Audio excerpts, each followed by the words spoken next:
10 common backgammon mistakes. In backgammon, a blunder is a move that costs you real winning chances. Every player makes them, yes, even the strong ones. The difference between a beginner and an intermediate is simply how many of these they have cleaned up. Here are the 10 most common errors, starting with the ones that cost the most. Chances are you'll recognize a few of your own habits in here, and that's a good thing. Spotting the pattern is the first step to fixing it. Strategic opening and structural errors. 1. Ignoring the 5-point. The 5-point, also called the golden point, is the most valuable point on the board. It anchors your home board, starts a prime, and blocks the opponent's escape route all at once.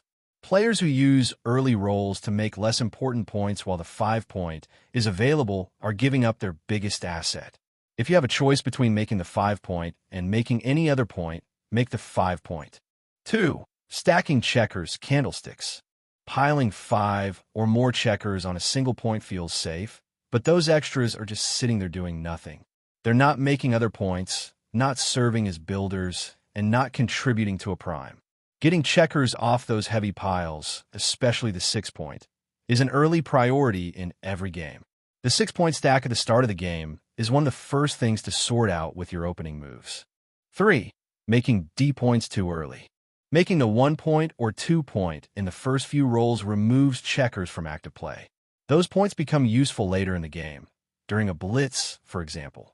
But early on, you need your checkers connected and flexible. Keep them active in the outer board and the top of the home board. Checker play and movement mistakes. 4. Playing too safely. Avoiding blots at all costs leads to stagnation. Calculated risks, slotting a key point, splitting your back checkers build the structure you need to win. Playing tight while your opponent develops freely is a strategy for losing slowly. The bots all agree.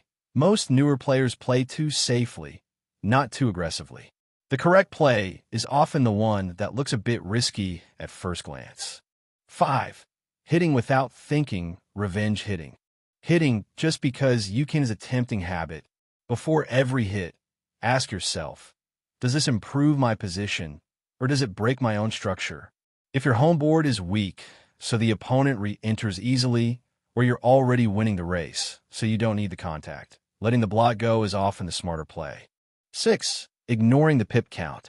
Not knowing the pip count means not knowing whether to run or stay. If you're ahead in pips, break contact and race home. If you're behind, hold an anchor and look for a hit.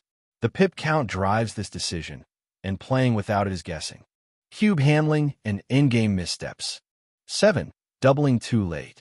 Waiting until you're sure you're going to win means the opponent drops every time. You collect 1 point instead of playing for 2. The best doubles are the ones where the opponent has a genuinely difficult decision.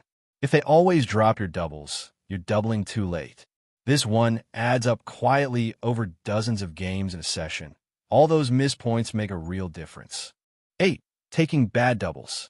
If your win probability is below 25% in money play, dropping is the better long-term play. We've all taken a double. We should have dropped. Nobody likes conceding. But those pride takes cost real points over time. Knowing when to drop is just as important as knowing when to double. 9. Bearing off unsafely against an anchor. When the opponent still holds a point in your home board, bearing off carelessly leaves blots. A hit during the bearing off phase sends your checker all the way back to the bar, and it has to travel the entire board to get home before you can bear off again. Smooth your distribution before bearing off, and avoid leaving gaps on the 5 or 6 points. Middle game. 10. Playing on autopilot. Moving instantly without scanning for alternatives is one of the most expensive habits in the game. The obvious move is often correct, but the positions where it isn't are exactly where the biggest gains happen. Give yourself a moment on cube decisions. Pause when the position looks unusual. That extra 5 seconds of thought can be worth several points over a session. Try building the habit of checking for one alternative play before committing.